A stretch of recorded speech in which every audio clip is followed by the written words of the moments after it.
Daniel Kahneman, thank you so much for joining us. And we have Jonathan Spector, our playwright of Eureka Day as well. Daniel Kahneman is a professor of psychology and public affairs emeritus at the Woodrow Wilson School, the Eugene Higgins Professor of Psychology Emeritus at Princeton University, and a fellow of the Center for Rationality at the Hebrew University in Jerusalem. He has been a professor of psychology at the Hebrew University, the University of British Columbia, and right here at UC Berkeley. And his many awards include the Nobel Prize in Economic Sciences and the Lifetime Contribution Award of the American Psychological Association. His book, Thinking Fast and Slow, which I highly recommend, was a major inspiration for our other guest, playwright Jonathan Spector, and his play This Much I Know, which will be having its world premiere, as I mentioned, at Aurora this September. Aurora audiences know Jonathan from Eureka Day, which went on from its Aurora premiere to become a hit production in New York. Jonathan is the artistic director of Just Theater and a member of Aurora's advisory council. Thank you both so much for joining us. Sure. So I want to start by asking this, Dr. Kahneman, am I understanding correctly that you won the Nobel Prize, that you're a psychologist, but you won the Nobel Prize in economics, and it was for disproving the idea that people act out of rational self-interest? Do I have that right? Not quite, no. Okay. Set us straight. But my colleague, my late colleague Amos Tversky, and I published some work on judgment and on decision making, which sort of challenged one of the assumptions of economic theory. The assumption is called the rationality assumption, but it's actually a very technical definition, the rationality, and it's completely infeasible. It means that all your beliefs are consistent, all your preferences are consistent. So it clearly, rationality as defined mathematically in economics and in decision theory is just not a plausible psychological model at all. I mean, no finite mind can be rational by that definition. So we've been described very often as sort of prophets of irrationality, which is completely wrong. But we did challenge some assumptions of the standard economic model. All right. Well, I'm sticking to my story then. But Jonathan, can you tell us a little bit about how Dr. Kahneman's ideas inspired you to write This Much I Know?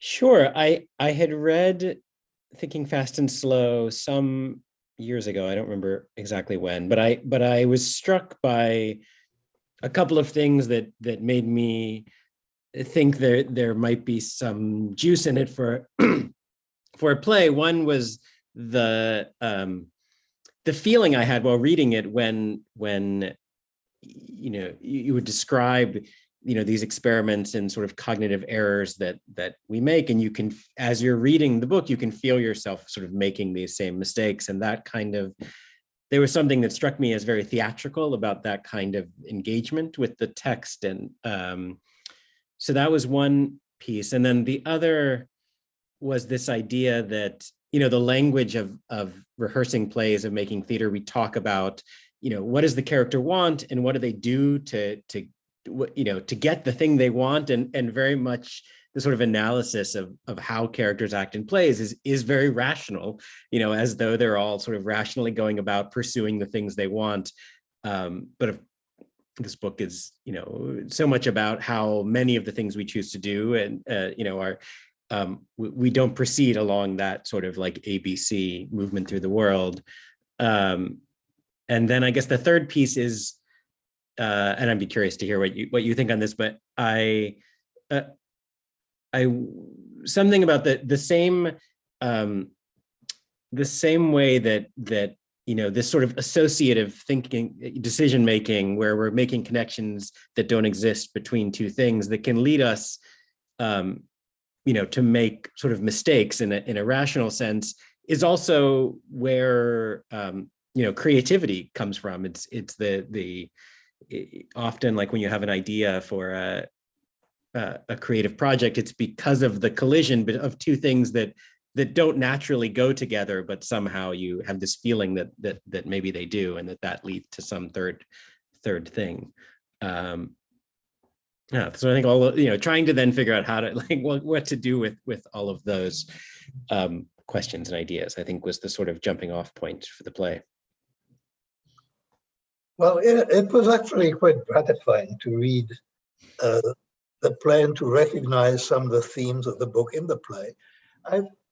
One of the important themes in the book, which recurs in the play, and you made beautiful use of it, I thought, was the idea that there's a lot of what we think and of what we decide that isn't an action on our part. It's not something we do, it's something that happens to us.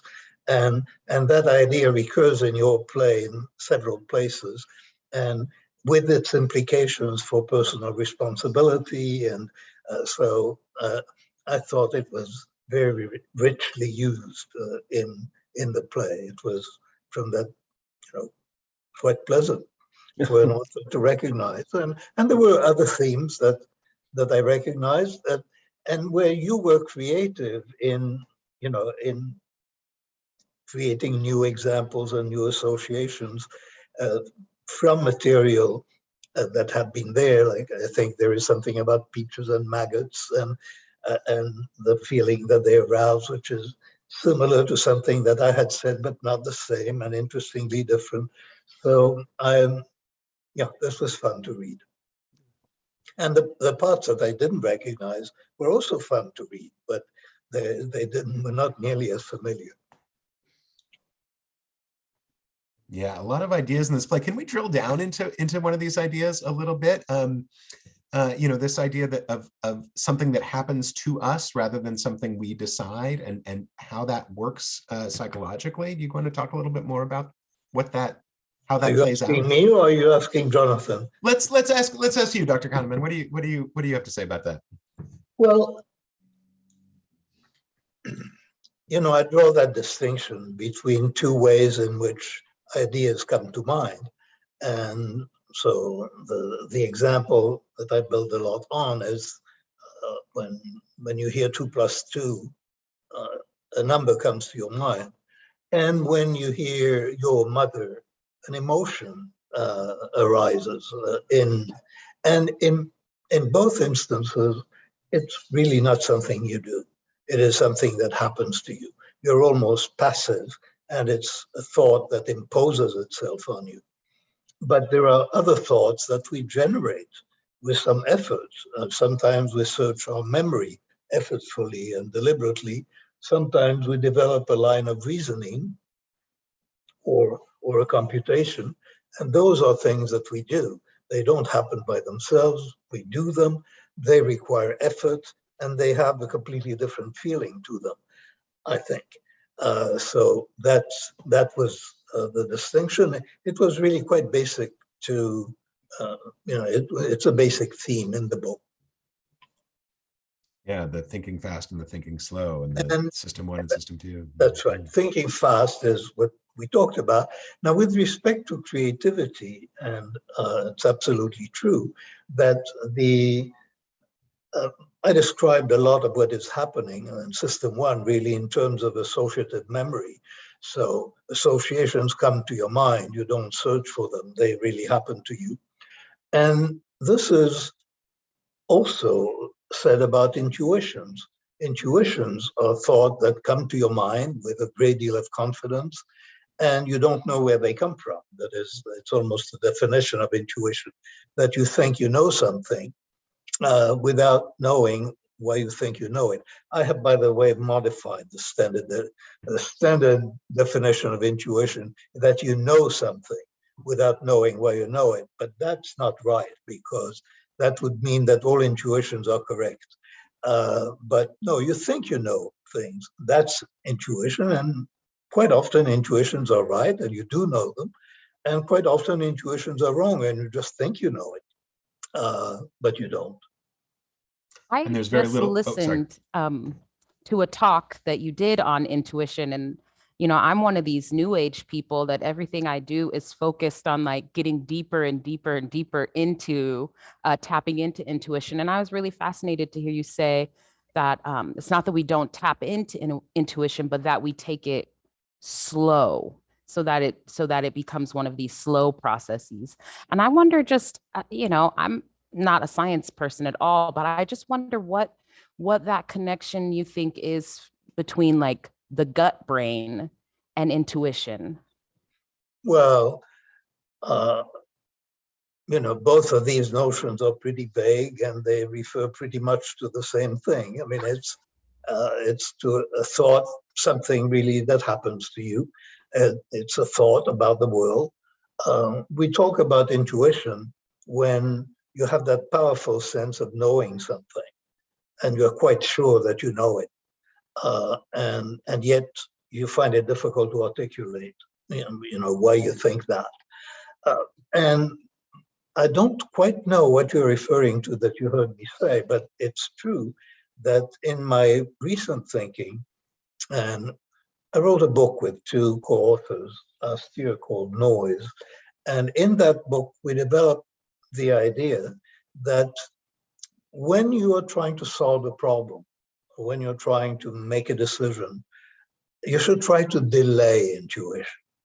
So it's not, the problem with intuition is that it's very quick. It's fast thinking. And it uses typically very little information. That's part of why we call it intuition. That's part of the miracle of it. It seems to happen so fast. But there is another aspect to intuition. There's a sort of confidence that you have that you know it. And our idea is, to the extent possible, try to accumulate information without jumping to a conclusion, to a general conclusion about whether you like this thing or you approve of this candidate or something of that nature.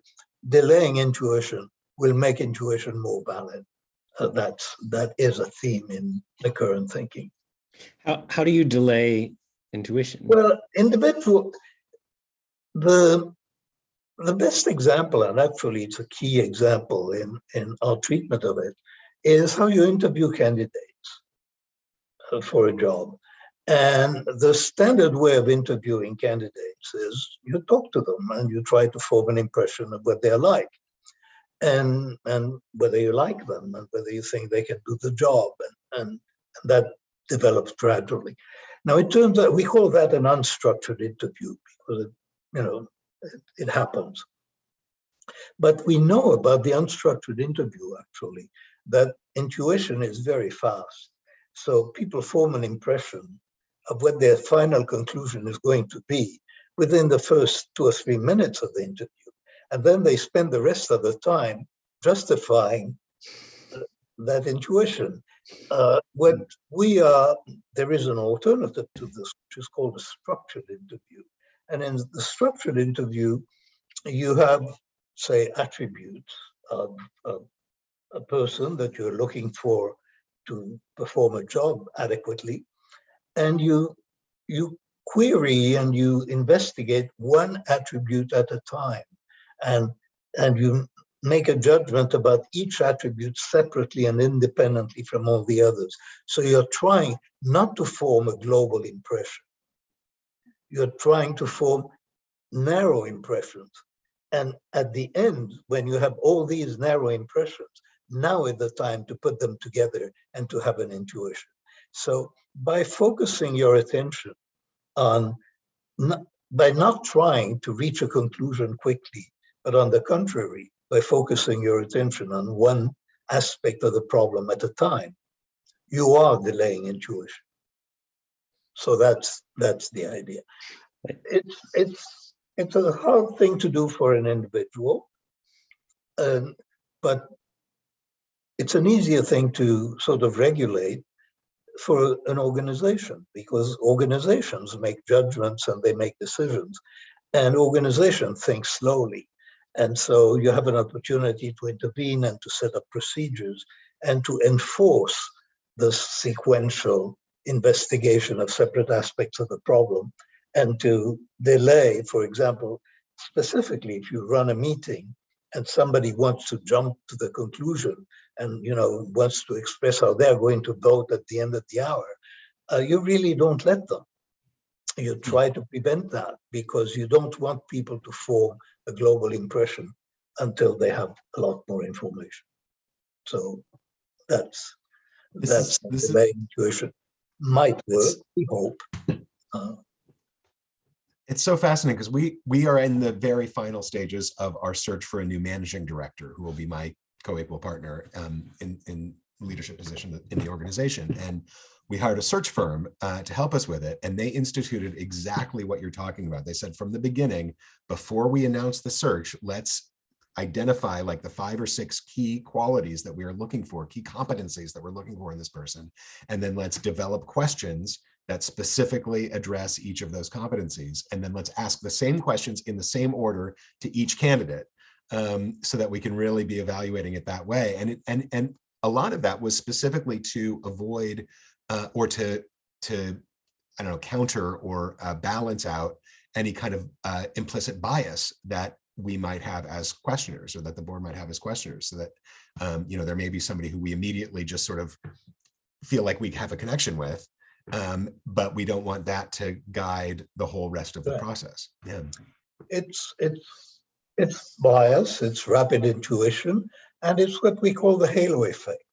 That is that when you form an impression of one aspect of the personality and say it's favorable, then everything is favorable.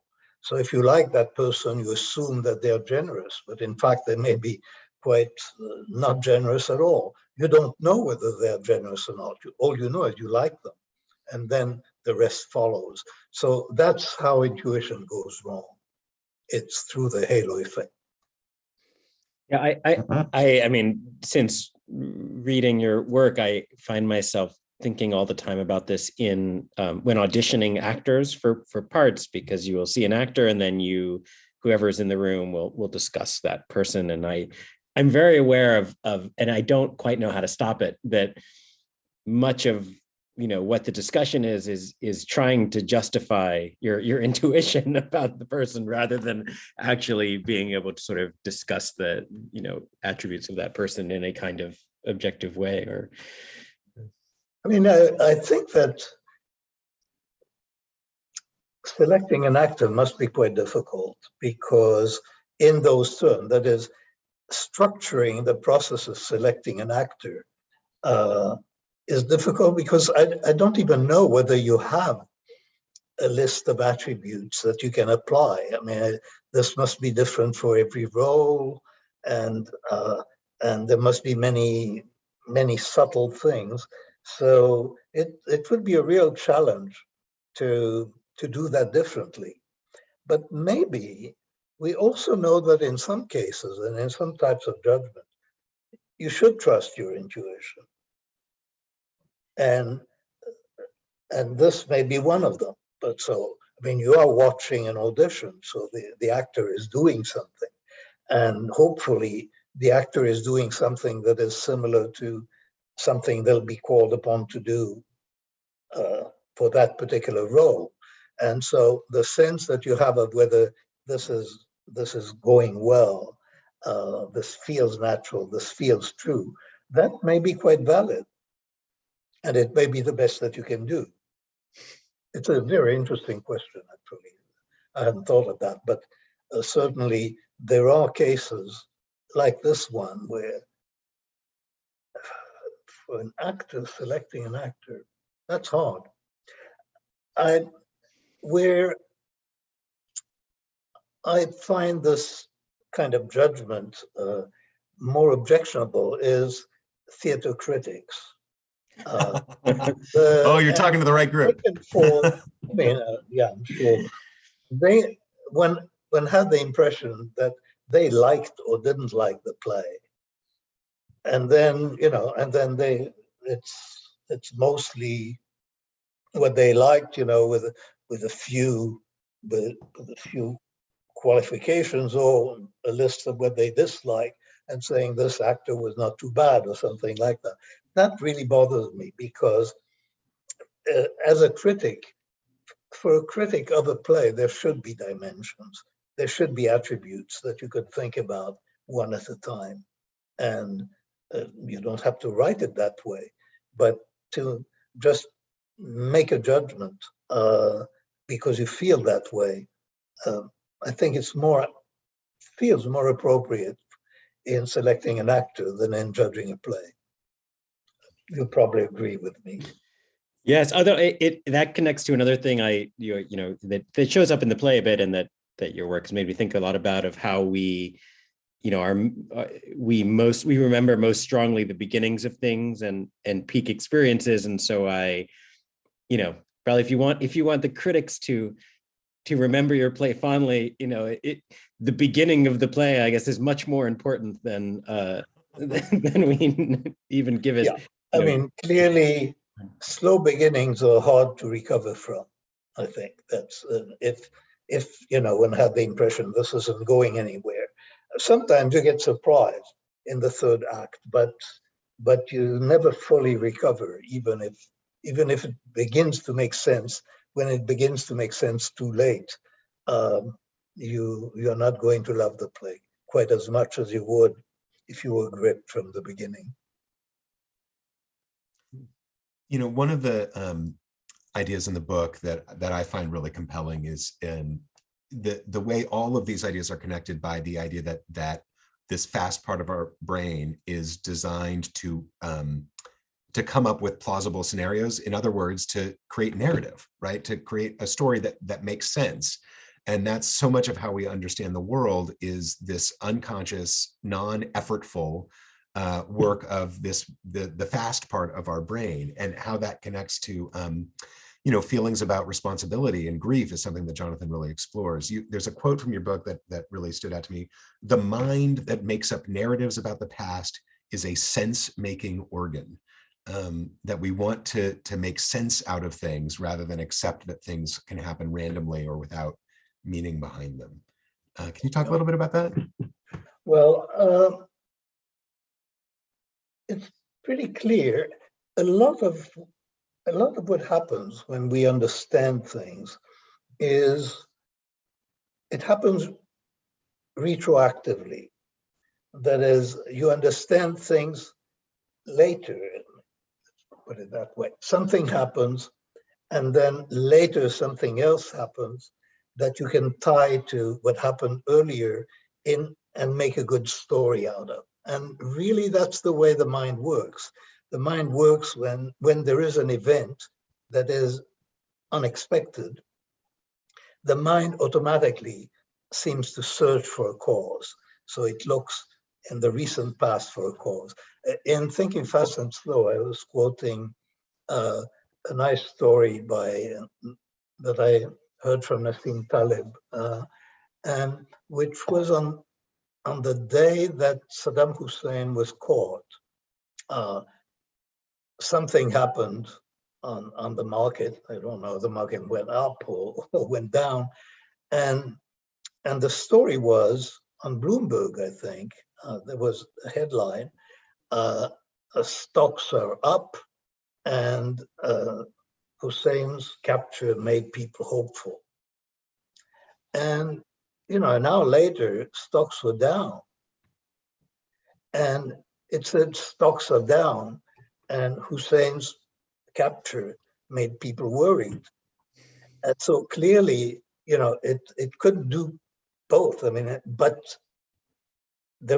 in both cases, there was a story. The combination of the stories makes it absurd. But this is the way we think. That is, there is an event, and we look for its cause in the recent past. We look for ways of creating a narrative. And I emphasize the retroactive part of it because people often get confused between, they think that the mind works by expecting things. And what I emphasize is it's not so much that you expect things, that's mostly you're not surprised. And not being surprised is not the same thing as having expected what happens, because not being surprised means that you can easily make sense of it. when it happens. It's not that you precisely predict it. You don't know what the next sentence that I'm going to be is, but you'd be very surprised if all of a sudden, I was talking about my dog, because that would be surprising. Almost anything that I can say in the context of play, psychology, fast, slow thinking, you'll make sense of it as it happens by linking it to the past. So this construction of narratives is really an interesting process. And Jonathan, you really play with that in the play in a couple of different ways. And I know, and one thing that we've talked about in our discussions of the play is that one of your ideas was not just to explore some of Dr. Kahneman's ideas within the text of the play, within the story of the play, but also with the structure of how the play works and sets up expectations for the audience, and then perhaps subverts those expectations, and sort of using these ideas in the way the play operates itself and not just in the content. Can you talk about that a little bit? Yeah, I mean, part of the other sort of inspiration point for the play was this British company called Complicité that makes often has plays where they will have a sort of very heady idea at the center of it, like the way memory works, or sort of higher math, and then they will find a way to sort of theatricalize that idea and get you to kind of experience it as an audience member. And so that was sort of part of the challenge, was to see if I could do something like that. And I guess the hope in the way the play is constructed, and we will find out when we have an audience, and knock on wood, in September, is to, by the sort of initially laying out some of these ideas for the audience, and then stacking different things on top of each other, that there will be inviting the audience to sort of bring a bit of an awareness to the connections that you are, the sort of associative connections you're making between these different stories, some of which are intentional and you're being pointed to, and some of which you're maybe sort of being left to arrive at on your own, and hopefully at different points kind of question some of those. Could you give an example? Sure. I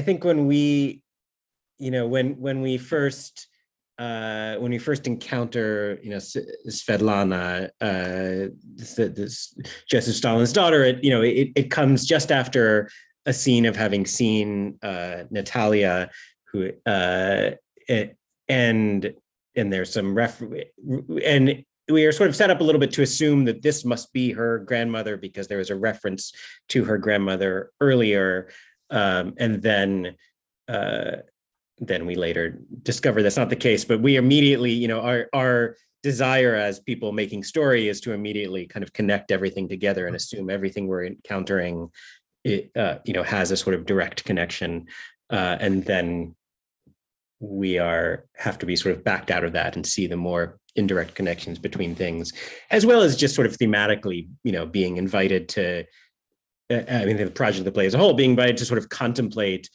the ways in which the situation that Svetlana is in, is or is not the same as the situation that Harold is in, as the situation that Natalia is in, as all things that, some piece of them are not their responsibility, and then, but, and some piece of them are, and trying to sort of understand how those things are and are not the same. Yeah,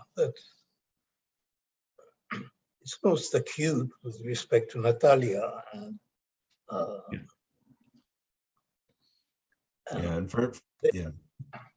they have the theme of undoing and of accepting responsibility, that in fact of feeling a responsibility that somehow you really don't have, or you shouldn't feel.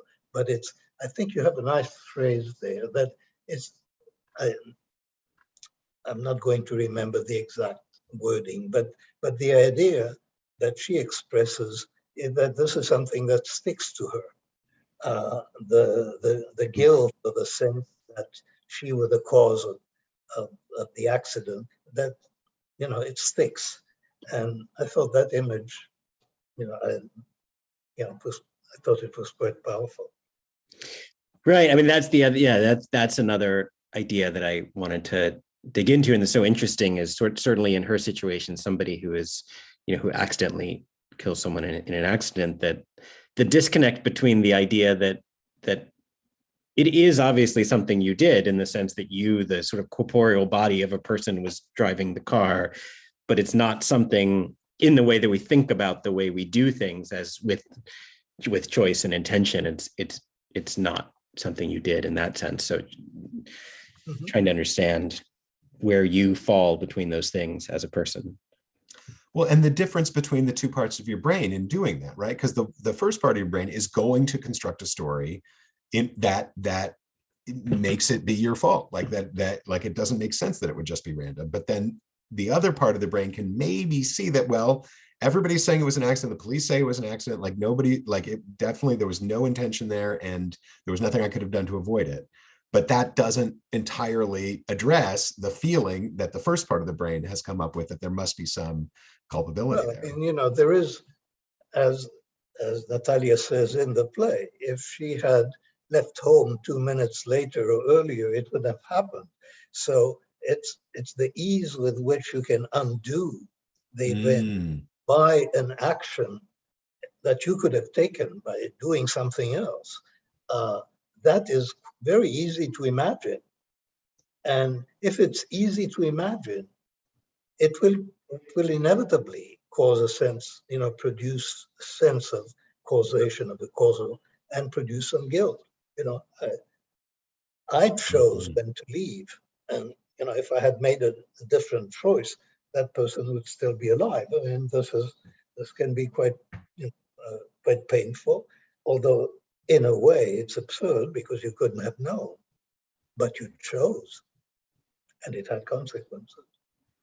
Josh, I have a question for you in unpacking all of this. I know for me as a director, I have gotten so accustomed to just being like, I just have a hunch. I just go on my hunch. And so I'm wondering, in this sort of meta way, how reading Dr. Kahneman's book is informing your approach to the text as a director, but also from like inside the world building. Does the question make sense? Yeah, I think so. I think I have a couple different ways I want to answer it. One is that I always, as far as like directing process and hunches go, is I try to always pay attention to my hunches, because I've done this a lot, and often my hunches are based on experience, even if I can't name it directly.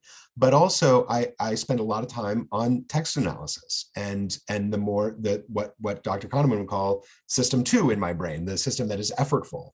And I spend a lot of time going over given circumstances, looking at the structure of the play, really trying to create an analytical framework for how the story works. And then I compare that to my hunches, right? And sometimes, and even throughout the process, maybe something will happen in rehearsal that goes against this framework that I've developed. And then the question becomes, do I listen to my hunch, in which case I need to revise my framework and maybe come up with something more useful? Or do I say, you know what, that hunch is interesting, but it doesn't create a better framework. And so, in fact, there are lots of other interesting things we could do, and that hunch is going to go away for now. And sometimes you don't know right away, right? You have to sort of play with it and have the actors try it a certain way.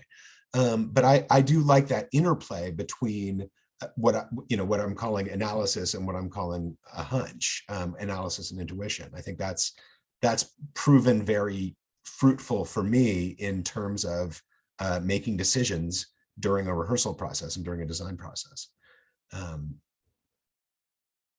Yeah, I was going to say something else and I've lost the thread on that one. What was the other part of your question? There was something else.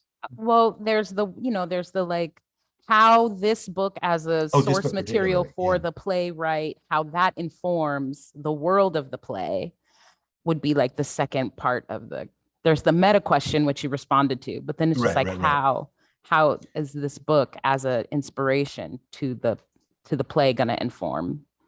Well, it definitely helps clarify a lot of the ideas in the play for me, that I sort of can see, having read the book, I can read the play again and sort of see where Jonathan is connecting the dots, or is asking us to connect the dots, or is is using the ideas of the book both structurally and explicitly. But then also, the character of Lukesh, the play is centered around, in many ways, this character Lukesh, who is our guide into the play, because he is a lecturer in psychology who's giving lectures on many of the ideas in the book. And they're extremely, he's a very charismatic lecturer, and he's delivering these ideas in a really compelling way. And so reading about these ideas helps me understand that character and his own inability to distinguish between intuition and analysis, or what true causality is, and what his failure to recognize that despite all his rigorous analysis, there is another side to it, is one of the central themes of the play. One of the central actions of the play is him coping with his own failure to be there for his wife emotionally, because he thought that what she needed to hear was that it's not your fault, it's not your fault, it's not your fault. But what she needed was, like you said, Dr. Kahneman, that this was something that, even if it's not her fault, it sticks with her. It's part of who she is now. And the psychologist, failed to fully internalize that, and failed to interact with her in a way that would be useful given that. And so, as always with research, it's like it's always helpful to have the context for what the play is about, and to be able to talk to the actors about why their characters make certain decisions. And all of this is about decision making, right? Ultimately, it's about decision making, and that's as Jonathan was saying, that's like a key thing in staging a play, is that you're looking at, my character makes a decision at this point. What went into that decision? How do I play making that decision, and then going off on a different course of action? That's sort of the granular text of the play. Ultimately, other than the language itself, is the decision points, and anything that informs those decision points is tremendously useful. Thanks.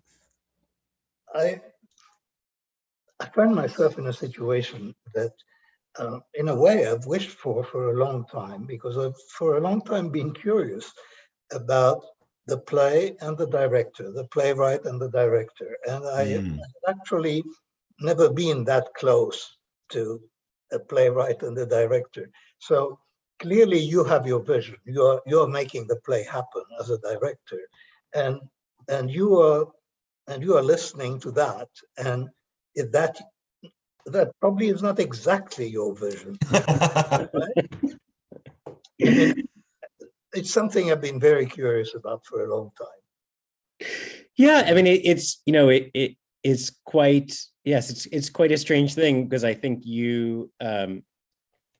I think each collaboration is different, and you sort of have a different job. And I have been a director before, and I've never directed my own work. And I think I, at least at this point, have no desire to, because I think that, the kind of things I am very focused on as the writer are a different set of things than the director necessarily needs to be focused on. And Josh and I have worked together before, and I trust him and know that he understands my work. Though there will no doubt be moments in rehearsal where I pull him aside and say, "Oh, I don't think that's really what that moment is about." And But he is still free to interpret it, isn't he?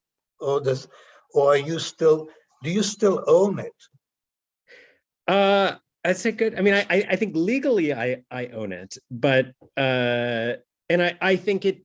This will be the first production of the play, so I think because of that, there is more of a I think of a sense that it's important to try and translate sort of what my intention was, because then we can see if it works or not. Whereas I think with a play that goes on to have subsequent productions, as the playwright, you can feel more free to kind of let people make different choices and kind of see what they do with it. And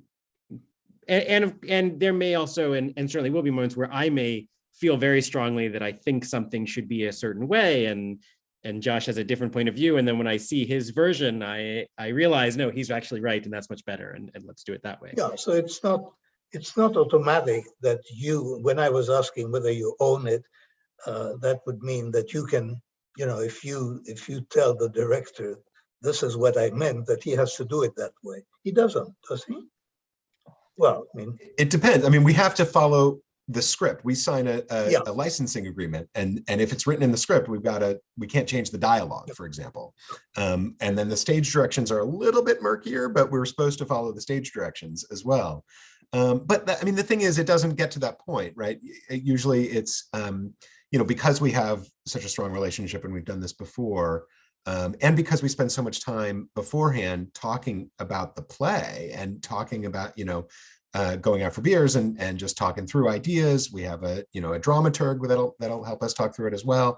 We try to really get on as close as we can to the same page before rehearsal start. And then there's so many opportunities within that of the process of where we're bringing in the scenic designer and the lighting designer and the sound designer and the projections designer, and I have to sort of give them a framework for what we're looking for and what we're doing and how we're thinking about the play. And Jonathan is in the room hearing me say that, and then often afterwards he'll be like, when you said this one thing, I don't think that's quite right. And then the next time out, I'll have a different, and I'll spend time thinking about that, and we'll talk it over. It's so much fun. Dawn, you and I were just talking about this with Cleavon's play about how much fun it is for a director to be part of the creation of a new play, because so often we're just handed a script and the playwright's not around, or it's a classic play and the playwright's been dead for 400 years. But that collaboration, I think, is so fruitful and leads to work that I think is really strong. And also the play, as in a play that's never been produced, the text is kind of a theory, and then when you have living people in the room saying those words, then you see if you were right or not in your theory, and maybe you sort of make you have to make adjustments to if you were wrong to try and find the truth, whatever it is. Thank you. I really wanted to understand that better. So this has been very useful to me.